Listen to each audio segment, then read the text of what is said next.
Praise lord. ఈరోజు మనము ఋతు గ్రంథము పార్ట్ 2 ధ్యానిద్దాము. ఋతు గ్రంథం స్టోరీ ముందు తెలుసు కదండి మనకి. ఏంటి అంటే నయోమి యొక్క భర్త, ఇద్దరు బిడ్డలు మగపిల్లలు ఉంటారనమాట. సో వీళ్ళు బెత్లెహేంలో నివసించేవాళ్ళు. అక్కడ కరువు వస్తుంది, ఫుడ్ అవైలబిలిటీ లేకపోవడం వల్ల.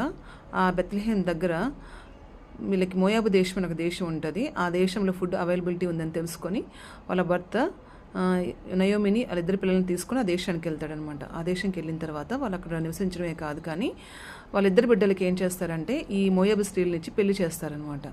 సో పెళ్లి చేసిన తర్వాత ఈ నయోమి యొక్క భర్త చనిపోతాడు, ఆ ఇద్దరు బిడ్డలు కూడా చనిపోతారు.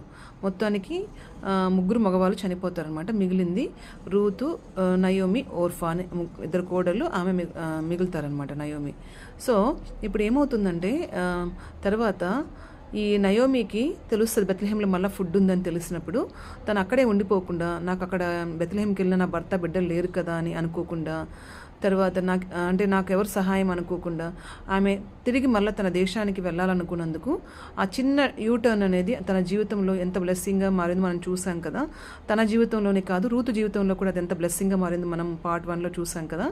ఇప్పుడు ఏం ధ్యానిద్దాం అనుకుంటున్నానంటే నేను నయోమిలో ఉన్న ఇంకొక గుడ్ క్వాలిటీ గురించి ధ్యానిద్దాం అనుకుంటున్నాను అనమాట. ఈ నయోమి ఏం చేసిందంటే ఈ మోయాబు స్త్రీలని తన కొడుకులకి ఇచ్చి పెళ్లి చేసింది. సరే, మోయాబు స్త్రీలు అనేవాళ్ళు అంటే దేవునికి అసహ్యమైన అంటే వాళ్ళనమాట. వాళ్ళ యొక్క బిహేవియర్ కానీ యాటిట్యూడ్ కానీ అంతా అంటే దేవుడి చేత అంటే వాళ్ళు ఎంచుకొని వాళ్ళనమాట. అంటే దేవుడి చేత అసహించుకోబడిన వాళ్ళనమాట. బైబిల్ వాక్యంలో రాయబడి ఉంటుంది. సో ఈ స్త్రీలని ఇలాంటి స్త్రీలు ఎలా పెరుగుంటారో మనకు తెలియదు, కానీ వాళ్ళు పెళ్ళైన తర్వాత ఈమెను చూసి అంటే నయోమిని చూసి వాళ్ళు ఎంతగానో మారినట్టు అనమాట. అంటే అంటే ఒక అత్తని చూసి కోడళ్ళు ఎక్కడైనా దేవుని తెలుసుకుంటారా అండి? ఎంత అద్భుతం కదా నయోమి యొక్క సాక్ష్యము. ఒక కోడళ్ళు అంటే different countries, different cultures, different brought up, but పెళ్ళైన తర్వాత అత్తను చూసి ఆ దేవుని వాళ్ళు తెలుసుకున్నారంట. ఈవెన్ ఓర్ఫా కూడా తెలుసుకుంది, రూతు కూడా తెలుసుకుంది. ఇది మనకి ఎలా తెలుస్తుంది అంటే బైబిల్లో ఏమని రాయబడింది అంటే ఆమె రిటర్న్ వెళ్ళాలనుకున్నప్పుడు ఇద్దరు బయలుదేరుతారు, ఇద్దరు నీతోనే వస్తామని. ఎవరైనా కోడళ్ళు భర్త చనిపోయిన తర్వాత అత్త మామతో ఉండాలని ఎవరు అనుకుంటారండి? అసలు ఎస్పెషల్గా అత్తతో ఉంటామని ఎవరు అనుకుంటారండి? కానీ వీళ్ళిద్దరు అనుకున్నారు అంటే ఆమె మంచిగా బిహేవ్ చేసింది కోడళ్ళతో అనే కదా. ఎక్కడ కోడళ్ళని విసిగించినట్టు కానీ, వాళ్ళతో గొడవలు పెట్టుకున్నట్టు కానీ, అసలు వాళ్ళకి అంటే కోడళ్ళకి అత్త మీద అసహ్యం కలిగినట్టు బిహేవ్ చేసినట్టు కానీ మనకు వాక్యంలో రాయబడి ఉండలేదు. నిజంగా అలా బిహేవ్ చేస్తుంటే వాళ్ళు నీకు నమస్కారం తల్లి, నువ్వు వెళ్ళిపో అని చెప్పి వాళ్ళు అక్కడే ఉండేవాళ్ళు. బట్ వాళ్ళు ఆమెతో కూడా బయలుదేరారు. ఈవెన్ ఓర్ఫా కూడా బయలుదేరింది. కానీ ఆమె ఏం చెప్పింది, అమ్మ నాకు ఇంకెవరు సహాయం లేరు కదా, నీ ముసలిదాన్ని కదా, మీరు వెళ్ళిపోండి అన్నప్పుడు నిజంగానే వాళ్ళు అంటే ఓర్ఫా వెనక తిరిగింది, కానీ ఆమె కూడా మంచి ఉద్దేశంతోనే బయలుదేరింది. అంటే ఇక్కడ నేను చెప్పాలనుకుంటుంది ఏంటంటే నయోమి యొక్క అంటే బిహేవియర్ అనమాట towards her daughter in law ఆమె ఎలా బిహేవ్ చేసింది అనేది. ఎంతమంది అంటే నేను విశ్వాసులైన అత్తలు క్రిస్టియన్స్లోనే యేసుని నమ్ముకొని విశ్వాసులుగా సోకాల్ పిలువబడుతున్న వాళ్ళు వాళ్ళ కోడలతో ఎట్లా బిహేవ్ చేస్తున్నారు. నిజంగా తెలియని వాళ్ళు తెలుసుకొని దేవుడిలోకి వచ్చి అంత ప్రేమ, అంత సహనం వాళ్ళు చూపిస్తున్నారా అనేది నా ఇంటెన్షన్ అనమాట. సో నేను ఒక సాక్ష్యం విన్నాను, మనకందరికి తెలుసు కదా, చాలా ఫెమిలియర్ అండ్ మన ఎక్స్ సీఎం జగన్మోహన్ రెడ్డి, రాజశేఖర్ రెడ్డి, విజయమ్మ, వీళ్ళందరూ మనకు బాగా ఫెమిలియర్ పర్సనాలిటీస్ కదా. సో ఈ రాజశేఖర్ రెడ్డి వాళ్ళ మదర్ అనమాట జయమ్మ అనే ఆమె ఫస్ట్ దేవుని నమ్ముకుంటుంది అనమాట.